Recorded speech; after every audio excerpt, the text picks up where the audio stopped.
இன்றைக்கி விநாயகர் சதுர்த்தின்னு சொல்லி பச்சரிசி மாவு பொங்கலுங்க, 2 கப் அரிசிங்க, 5 கப்பு தண்ணிங்க. அரிசி வந்து நல்லா கழுவி தான் 4-5 தடவை நல்லா கழுவிட்டேங்க. கழுவி தான் போடுறேங்க குக்கரில் வச்சா நல்லா பொங்கல் வந்து நல்லாயிருக்கும் சாப்பிட்றதுக்கு. நல்லா வெந்துடும்னு சொல்லி தான் குக்கரில் வைக்கிறேன்.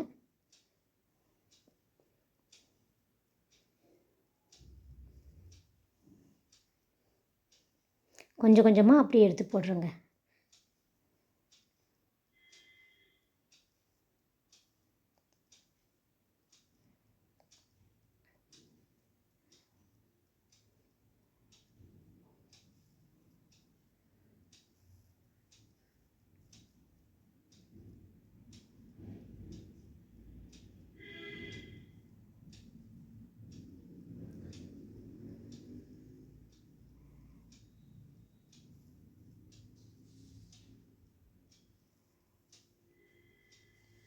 கொஞ்சம் கொஞ்சமாக போட்டுங்க.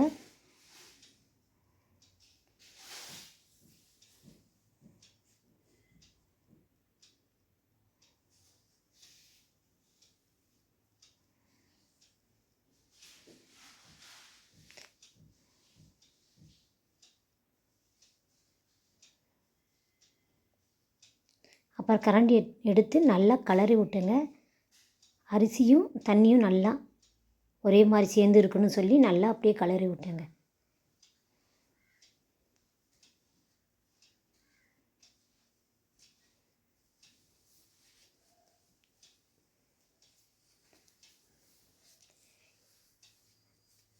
நல்லா பொங்கல் வேகும்போதே முந்திரி, திராட்சை, ஏலக்காய் 3ம் சேர்த்து நல்லா தண்ணியில் கொஞ்சம் கழுவி தான் போடணுங்க.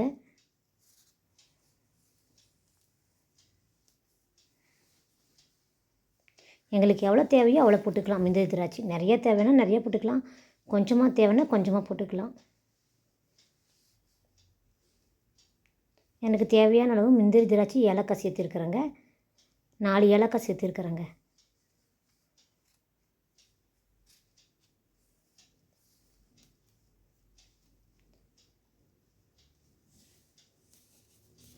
தண்ணியிலே போட்டு நல்லா ஏலக்காய் வாசமாக இருக்குன்னு சொல்லி அப்படியே தண்ணியில் போட்டுறாங்க. அரிசி கூடவே சேர்த்து போட்டாச்சுங்க.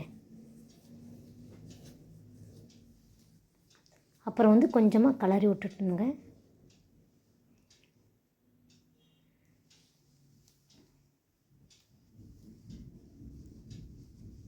குக்கரில் வந்து ஒரு 4 விசில் விட்டால் போதுங்க. நல்லா பொங்கல் நல்லா இருக்கும். 4 விசில் விடணுங்க. நல்லா மூடி வைக்கணும்.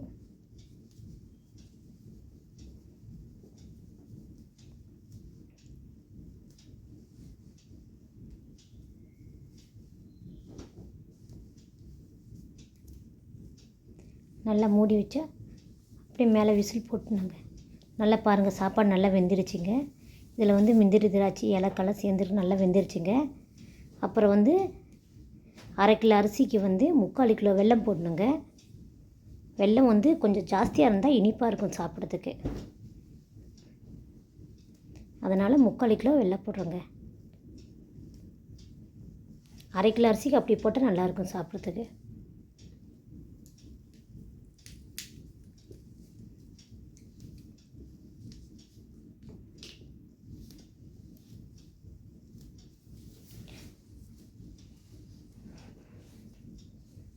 வெல்லம் போட்டாச்சுங்க, நல்லா போட்டாச்சு. அப்புறம் வந்து கொஞ்சம் கிளறி விடணுங்க. வெல்லத்தை கூட நான் 2 விசில் விடலாங்க. அடி பிடிக்காமல் அப்படியே எடுத்துடணும். கொஞ்சமாக சூடு மட்டும் ஆகிற மாதிரி மூடி வைக்கணுங்க. விசில் விட்டாலும் 2 விசில் விடலாம், இல்லைன்னா அப்படியே மூடி வச்சு கூட எடுத்துடலாங்க. கொஞ்சம் நல்லா வெல்லம் ஒரு 5 நிமிஷம் 10 நிமிஷம் வேகணுங்க. அப்போ தான் சாப்பாட்டில் வந்து நல்லா கலராக இருக்கும் சாப்பிட்றதுக்கு. பாருங்கள், நல்லா கலர் எப்படி வந்துருக்குதுங்க. நல்லா வேக வச்சாச்சுன்னா கொஞ்சம் நெய் சேர்த்துக்கணுங்க. நெய் எவ்வளோ தேவையோ அவ்வளோ சேர்த்துக்கலாம். நெய் வந்து 50 கிராம் சேர்த்திக்கலாங்க.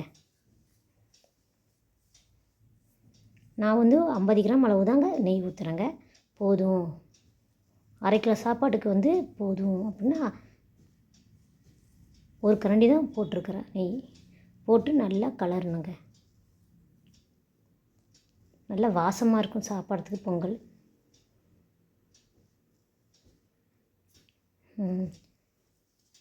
ஒரு 10 நிமிஷம் வேக வச்சா போதுங்க. நெய் வந்து நல்லா வாசம் வர வரைக்கும்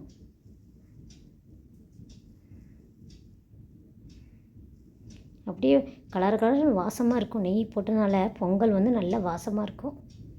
பார்க்குறதுக்கு நெய் பொங்கலாட்டமே இருக்கும்.